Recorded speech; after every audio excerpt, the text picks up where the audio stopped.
Capítulo 157.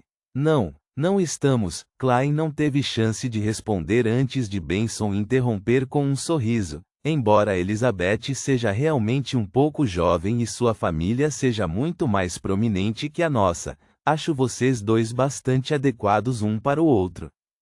Mas você pode ter que esperar mais alguns anos. Ela ainda está estudando em uma escola pública e quer entrar na universidade. Casamento deve ser algo a considerar apenas daqui a 6 ou 7 anos. Claro, vocês podem noivar antes disso. Vocês poderiam não pensar tão longe assim? Klein respirou fundo. Não gosto de Elizabeth, ou, bem, com mais precisão, não gosto de uma garota muito mais nova que eu.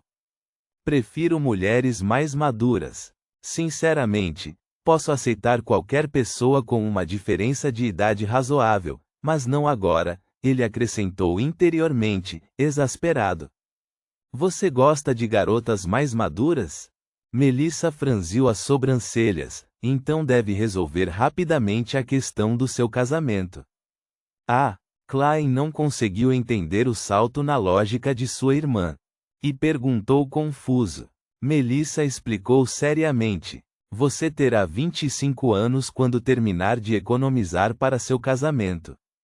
Garotas mais maduras do que você serão casadas ou noivas quando tiverem essa idade.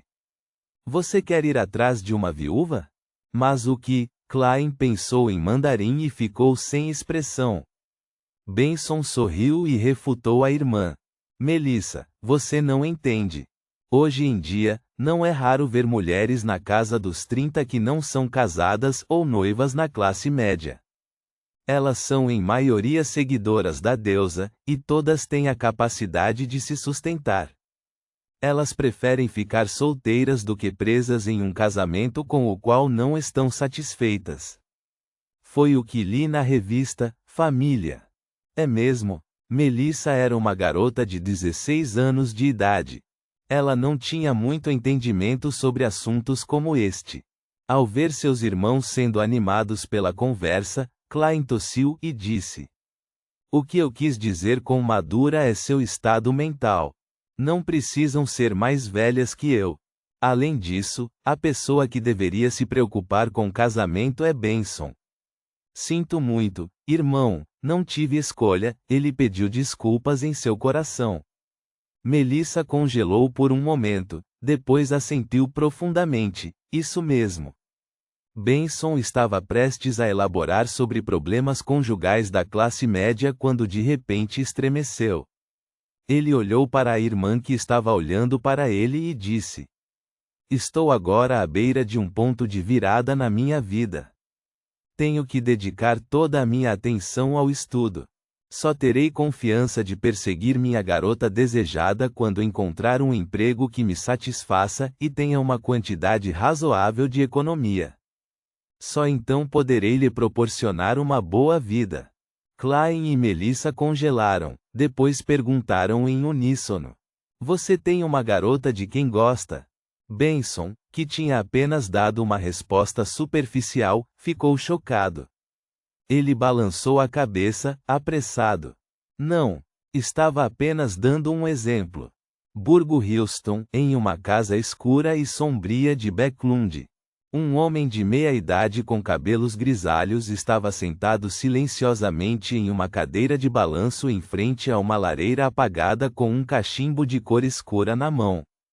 Ele olhou para as convidadas no sofá. Ele era o dono deste prédio, Isengard Stanton, um detetive particular com uma fama notável.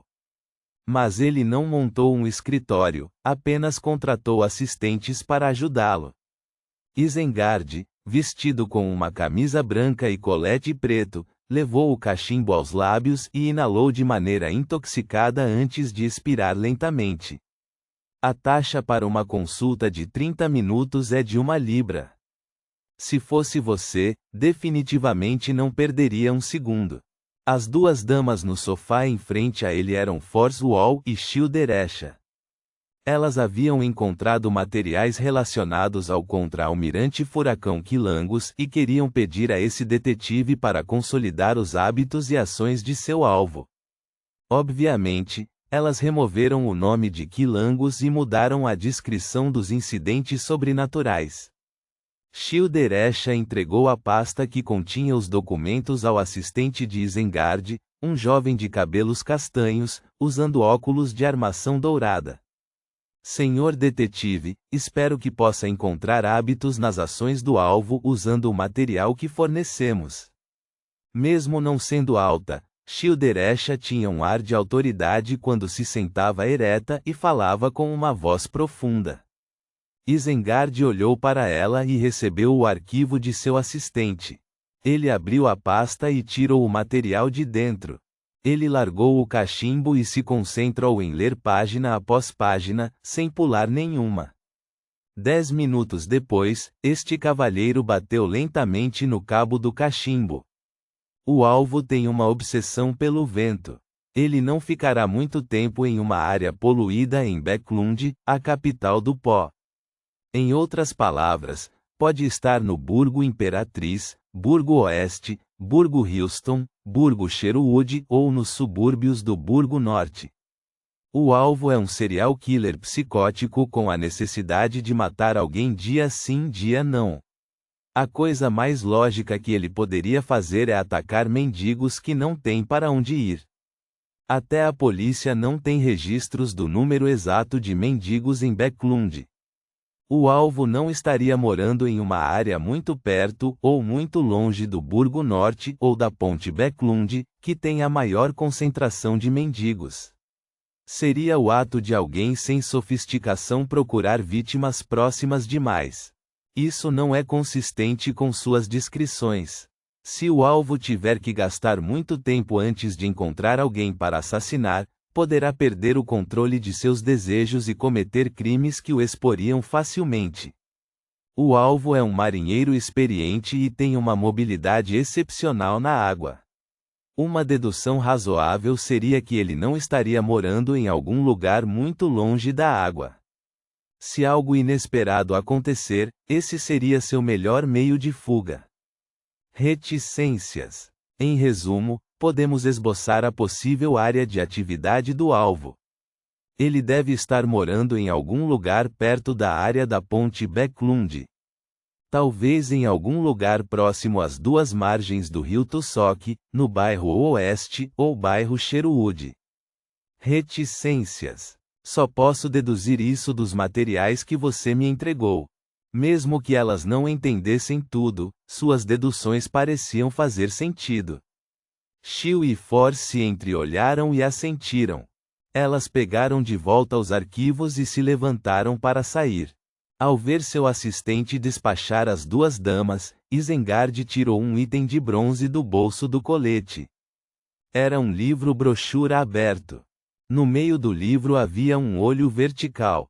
Isengard balançou a cadeira, esfregando o item enquanto murmurava para si mesmo. Quilangos infiltrou Backlund? Em um porão particular do Porto Pritis. O enforcado Alger estava sentado em uma cadeira, olhando friamente para um homem se debatendo. Este homem estava vestido como um marinheiro. Sua cabeça estava envolvida por uma película de água azul pálida e seu rosto estava roxo por prender a respiração. Ele estava arranhando a película em seu rosto com as duas mãos, mas tudo o que podia fazer era tirar gotículas de líquido. Finalmente, ele não conseguiu mais prender a respiração e deu um sinal de submissão. Alger sorriu e bateu palmas com indiferença. A fina película de água se dispersou, transformando-se em gotas que caíram no chão. O marinheiro respirou fundo e tossiu violentamente. Ele tossiu tanto que sentiu dor no seu coração e pulmões. Depois de esperar o homem se recuperar, Alger se inclinou para trás. Ele imitou o tom tranquilo e calmo do louco. Me diga o motivo pelo qual Quilangos foi para Backlund. E ele está lá para completar uma comissão, mas não tenho certeza dos detalhes. O pirata havia perdido completamente a vontade de resistir. Ele respondeu honestamente: tudo o que sei é que ele pode receber algo que deseja. Quilangos uma vez se vangloriou diante de nós. Ele disse que se essa missão fosse um sucesso, ele seria capaz de obter algo que sonhava em obter por um longo tempo. Os 4 reis piratas se tornariam os 5 reis piratas. Um objeto que ele sonha em obter. Alger franziu as sobrancelhas e pensou profundamente. Klein não descansou na segunda de manhã. Ele seguiu seu plano e continuou sua investigação nos prédios com chaminés vermelhas em Tingen. Infelizmente, não encontrou seu alvo. Ele voltou para casa perto do meio-dia, esquentou as sobras do jantar de ontem e combinou com pão antes de tirar uma soneca de 1 hora. Cerca de 20 para as 3 da tarde, Klein selou o quarto com uma barreira de espiritualidade, entrando mais uma vez no mundo misterioso acima da névoa cinzenta. Ele se sentou no assento da honra na mesa de bronze antigo, estendendo a mão em direção à estrela carmesim que representava Sol, ignorando a frequência de seus batimentos cardíacos. Na cidade de Prata, Derek Berg estava suando no campo de treino. De repente, sua visão ficou turva quando uma névoa pesada entrou em sua visão. Ele viu o louco sentado na cadeira elevada, no meio da neblina. Ele congelou, então parou o que estava fazendo e se curvou, inclinado a cabeça. Quando a ilusão desapareceu, ele contou seus batimentos cardíacos silenciosamente e levou sua espada de prata para uma área de descanso rapidamente. 1000 batimentos cardíacos depois, ele se trancou no banheiro. Após cerca de 10 respirações, ele viu a luz vermelha aparecer sobre ele e engoli-lo em um instante. Sobre o nevoeiro cinzento, Klein recostou-se na cadeira e bateu 2 vezes os molares esquerdos para ativar furtivamente sua visão espiritual. Ele viu que a cor borrada nas profundezas do corpo éter do sol havia se tornado pura, semelhante à luz do amanhecer. Ele sorriu e disse: "Parabéns, Senhor Bardo." Ao mesmo tempo, ele viu as estrelas atrás da cadeira do sol se moverem rapidamente, transformando-se no símbolo do sol. Se transformou sem a minha vontade, como se fosse um reflexo do sol. Além disso, fora o palácio, mesa e cadeiras, os itens que conjuro não podem ser preservados depois que deixo este mundo. Eles são muito especiais. Certamente existem muitos segredos neste mundo acima do nevoeiro cinzento. Klein observou tudo à sua frente enquanto contemplava. Derek abaixou a cabeça e respondeu humildemente: "Isso tudo é devido à sua ajuda. É apenas o começo." Ele não ficou surpreso que o louco soubesse que havia consumido a poção.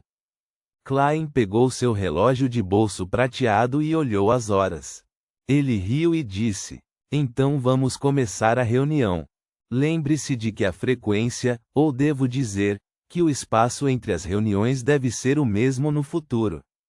Enquanto ele falava, ele estabeleceu uma conexão com as estrelas carmesim representando justiça e o enforcado antes de puxá-los para o majestoso palácio. Audrey olhou para a cena diante dela e imediatamente o cumprimentou. "Boa tarde, senhor louco. Tenho comigo uma página do diário do Imperador Roselle." "Boa tarde, senhor Sol. Você conseguiu a fórmula de telepata?" Ponto.